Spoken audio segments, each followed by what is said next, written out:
Hi everyone. आज हम पढ़ेंगे प्योर आयरन कूलिंग कर्व के बारे में।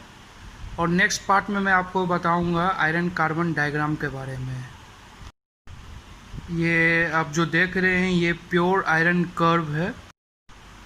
अगर हम प्योर आयरन को हीट करें या कूल करें उसका ये एक ही कर्व बनेगा। आप जो देख रहे हैं ये आपको टेम्परेचर शो करता है और ये टाइम।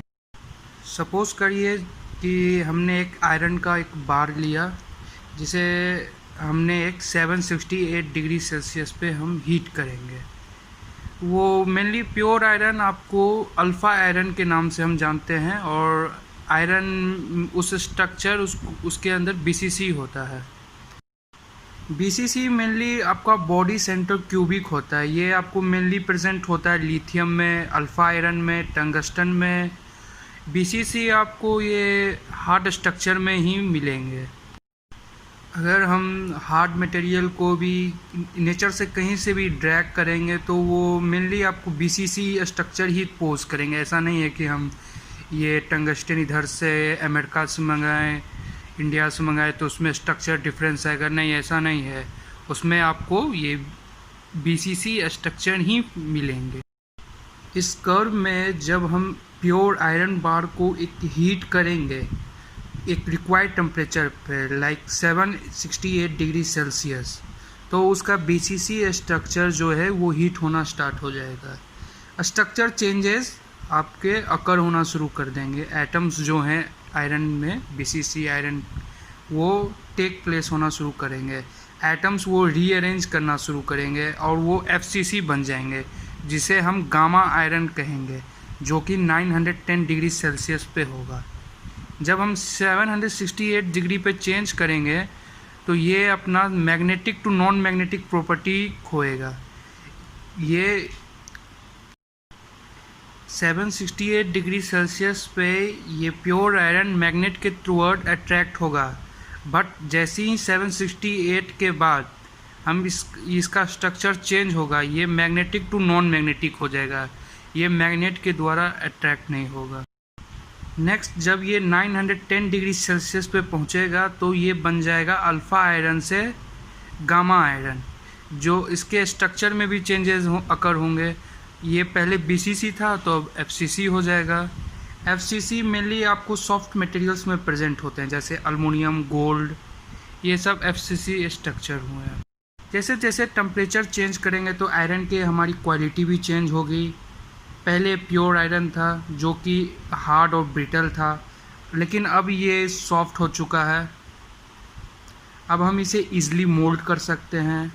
जैसे कि आप एग्जांपल लो, जैसे कि लोहार जो है वो आयरन को मेल्ट करता है, लेकिन उसे ये नहीं पता रहता है कि ये इसमें क्या किस तरह का चेंज है एफसीसी टू बीसीसी, लेकिन हमें पता है। हम इसके चेंज को एग्जामिन कर सकते हैं, स्टडी कर सकते हैं और इसके कॉज के बारे में जान सकते हैं कि ये क्यों चेंज हुआ, और हम इस चेंज के एग्जैक्ट टेम्परेचर को भी जान सकते हैं। जैसे अब ये तो हमने 910 डिग्री सेल्सियस पे ये गामा आयरन बन गया। इसमें क्या चेंज हुए तो ये बीसीसी से आपको एफसीसी बन गया, तो ये क्रिस्टल स्ट्रक्चर चेंज हुआ। अब नेक्स्ट है हमारा 1400 डिग्री सेल्सियस। अब ये gamma iron delta iron BCC structure बनेगा।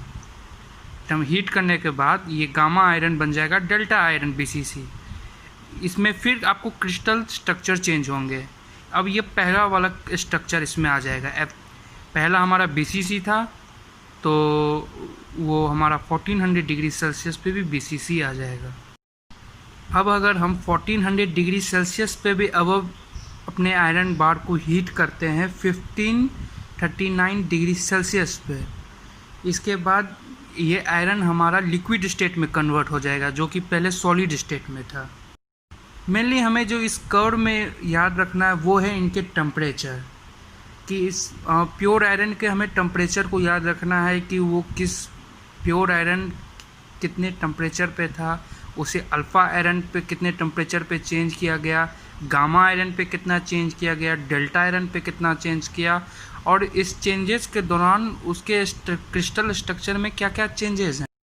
ऐसा नहीं है कि आप इनके टेम्परेचर को डिफ़र कर सकते हैं कि 768 के लेने के बजाय आप 769 ले ले, 770 ले ले, ऐसा नहीं है।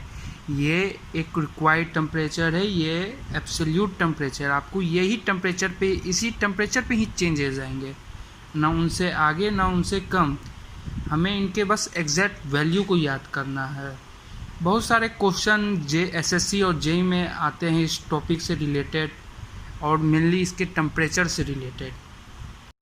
मेनली भी है, हम लोग ने आयरन के ऊपर एक विक्ट्री की है। हम लोग ने आयरन से वो चीज़ हासिल कर लिया है जो कि इम्पॉसिबल था। हमने इनके स्ट्रक्चर पे स्टडी किया, इनके डिज़ाइन पे स्टडी किया। नेचर में ये हार्ड फॉर्म में अवेलेबल है, पर हमने हमारी यूज़ में इनका सॉफ्ट आता है, तो हमने इन्हें सॉफ्ट किया। हमने आयरन के टेम्परेचर के बारे में जाना, क्या कितने टेम्परेचर पर उन्हें रखना है, कितने टाइम तक रखना है, ताकि हम उन्हें सॉफ्ट कर सके। ये ग्राफ आपको समझाने का कारण था ये आयरन कार्बन फेज डायग्राम बनाने का। अगर आपको वो डायग्राम समझना है तो पहले आपको प्योर आयरन कूलिंग कर्व के बारे में जानना होगा, जैसे आपको आयरन कार्बन फेज डायग्राम पढ़ने में आसानी होगी। आई होप आपने ये टॉपिक अच्छे से समझा। अगर आपको कोई इशू है तो आप मुझे कमेंट सेक्शन में बता सकते हैं। Thank you.